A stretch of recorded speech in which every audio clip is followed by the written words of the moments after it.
जितिया व्रत, जिसे जीवित पुत्री का व्रत भी कहा जाता है, विशेष रूप से माताओं द्वारा अपने पुत्र की लंबी आयु और कल्याण के लिए रखा जाता है। यह व्रत मुख्य रूप से बिहार, उत्तर प्रदेश, झारखंड और नेपाल में बड़े उत्साह और श्रद्धा के साथ मनाया जाता है। इस व्रत में माताएं निर्जला उपवास रखती हैं और अपने बच्चों के सुख, समृद्धि और दीर्घायु के लिए भगवान जीमूत वाहन की पूजा करती हैं। आइए जानते हैं इस पवित्र व्रत की कथा, जो माता की असीम आस्था का प्रतीक है। व्रत की विधि। जितिया व्रत 3 दिनों तक चलता है। पहले दिन नहाय खाए होता है, जिसमें व्रती महिलाएं स्नान कर शुद्ध भोजन ग्रहण करती हैं। दूसरे दिन निर्जला व्रत रखा जाता है, जिसे खूर जितिया कहा जाता है। इस दिन माताएं बिना पानी के पूरे दिन उपवास करती हैं। तीसरे दिन व्रत का पारण किया जाता है, जिसमें महिलाएं व्रत खोलती हैं और भगवान जीमूत वाहन की पूजा अर्चना करती हैं। चलिए कथा स्टार्ट करते हैं। एक बार नैमिष आरण्य के निवासी ऋषियों ने संसार के कल्याणार्थ सूत जी से पूछा, हे सूत, कराल कलिकाल में लोगों के बालक किस तरह दीर्घायु होंगे, सो कहिए। सूत जी बोले, जब द्वापर का अंत और कलयुग का आरंभ था, उसी समय बहुत सी शोकाकुल स्त्रियों ने आपस में सलाह की कि क्या इस कलयुग में माता के जीवित रहते पुत्र मर जाएंगे। जब वे आपस में कुछ निर्णय नहीं कर सकी, तब गौतम जी के पास पूछने के लिए गईं। जब उनके पास पहुंची तो उस समय गौतम जी आनंद के साथ बैठे थे। उनके सामने जाकर उन्होंने मस्तक झुकाकर प्रणाम किया। तदंतर स्त्रियों ने पूछा, हे प्रभु, इस कलयुग में लोगों के पुत्र किस तरह जीवित रहेंगे? इसके लिए कोई व्रत या तप हो तो कृपा करके बताइए। इस तरह उनकी बात सुनकर गौतम जी बोले, आपसे मैं वही बात कहूंगा जो मैंने पहले से सुन रखी है। गौतम जी ने कहा, जब महाभारत युद्ध का अंत हो गया और द्रोण पुत्र अश्वत्थामा के द्वारा अपने बेटों को मरा देख सब पांडव बड़े दुखी हुए, तो पुत्र के शोक से व्याकुल होकर द्रौपदी अपनी सखियों के साथ ब्राह्मण श्रेष्ठ धौम्य के पास गई और उसने धौम्य से कहा, हे विपेंद्र, कौन सा उपाय करने से बच्चे दीर्घायु हो सकते हैं? कृपा करके ठीक ठीक कहिए। धौम्य बोले, सतयुग में सत्य वचन बोलने वाला, सत्याचरण करने वाला समदर्शी जिम वाहन नामक एक राजा था।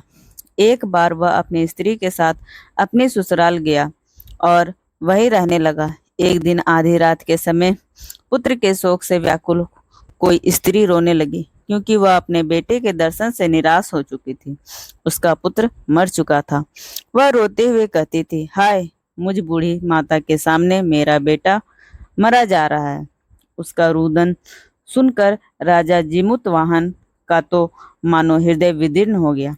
वह तत्काल उस स्त्री के पास गया और उससे पूछा, तुम्हारा बेटा कैसे मरा है? बूढ़ी ने कहा, गरुड़ प्रतिदिन आकर गांव के लड़कों को खा जाता है। इस पर दयालु राजा ने कहा, माता, अब तुम रो मत, आनंद से बैठो, मैं तुम्हारे बच्चे को बचाने का यत्न करता हूँ। ऐसा कर कहकर राजा उस स्थान पर गया जहाँ गरुड़ आकर प्रतिदिन मांस खाया करता था। उसी समय गरुड़ भी उस पर टूट पड़ा और मांस खाने लगा। जब अतिशय तेजस्वी गरुड़ ने राजा का बायां अंग खा लिया, तो झटपट राजा ने अपना दाहिना अंग फेर कर गरुड़ के सामने कर दिया। यह देखकर गरुड़ जी ने कहा, तुम कौन तुम कौन हो? तुम कोई देवता हो? तुम मनुष्य तो नहीं जान पड़ते। अच्छा, अपना जन्म और कुल बताओ। पीड़ा से व्याकुल मन वाले राजा ने कहा, हे पक्षीराज, इस तरह के प्रश्न करना व्यर्थ है। तुम अपनी इच्छा भर मेरा मांस खाओ। यह सुनकर गरुड़ रुक गए और बड़े आदर से राजा के जन्म और कुल की बात पूछने लगे। राजा ने कहा, मेरी माता का नाम सव्या और मेरे पिता का नाम शालिवाहन है। सूर्य वंश में मेरा जन्म हुआ है और जीमूत वाहन मेरा नाम है। राजा की दयालुता देखकर गरुड़ ने कहा, हे महाभाग, तुम्हारे मन में जो अभिलाषा हो वह वर मांगो।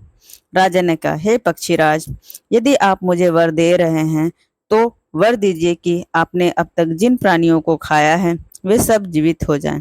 हे स्वामिन, आपसे आप यहाँ बालकों को ना खाएं और कोई ऐसा उपाय करें कि जहाँ जो उत्पन्न हो वे लोग बहुत दिनों तक जीवित रहें। धौम्य ने कहा, पक्षीराज गरुड़ राजा को वरदान देकर स्वयं अमृत के लिए नागलोक चले गए। वहां से अमृत लाकर उन्होंने उन मरे हुए मनुष्यों की हड्डियों पर बरसाया। ऐसा करने से सब लोग जीवित हो गए जिनको कि पहले गरुड़ ने खाया था। राजा के त्याग और गरुड़ की कृपा से वहां वालों का बहुत कष्ट दूर हो गया। उस समय राजा के शरीर की शोभा दूनी हो गई थी। राजा की दयालुता को देखकर गरुड़ ने फिर कहा, मैं संसार के कल्याण के लिए एक और वरदान दूंगा। आज का आश्विन महीना के कृष्ण पक्ष सप्तमी तिथि से रहित शुभ अष्टमी तिथि है। आज ही तुमने यहाँ की प्रजा को जीवन दान दिया है। हे वत्स, अब से यह दिन ब्रह्मा भाव को हो गया है, जो मूर्ति भेद से विविध नामों से विख्यात है।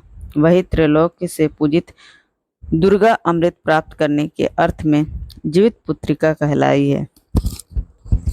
अतः इस तिथि को जो स्त्रियां इस जीवित पुत्रिका की और कुश की आकृति बनाकर तुम्हारी पूजा करेंगी, तो दिनों दिन उनका सौभाग्य बढ़ेगा, होती रहेगी। हे महाभाग, इस विषय में विचार करने का भी आवश्यकता नहीं है। हे राजन, सप्तमी से रहित और उदय तिथि की अष्टमी को व्रत करें, यानी सप्तमी विध अष्टमी जिस दिन हो उस दिन व्रत ना कर शुद्ध अष्टमी को व्रत करे और नवमी में पारण करें। यदि इस पर ध्यान न दिया गया है वो नष्ट हो ही जाएगा और सौभाग्य तो अवश्य नष्ट हो जाएगा। जिमुत वाहन को इस तरह का वरदान देकर गरुड़ वैकुंठ धाम को चले गए और राजा भी अपनी पत्नी के साथ अपने नगर को वापस चले आए।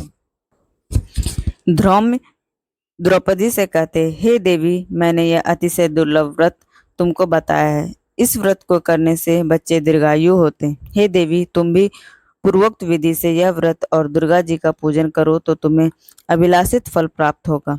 मुनिराज धौम्य की बात सुनकर द्रौपदी के हृदय में एक प्रकार का कौतूहल उत्पन्न हुआ और पूर्ववासिनी स्त्रियों को बुलाकर उनके साथ यह उत्तम व्रत किया।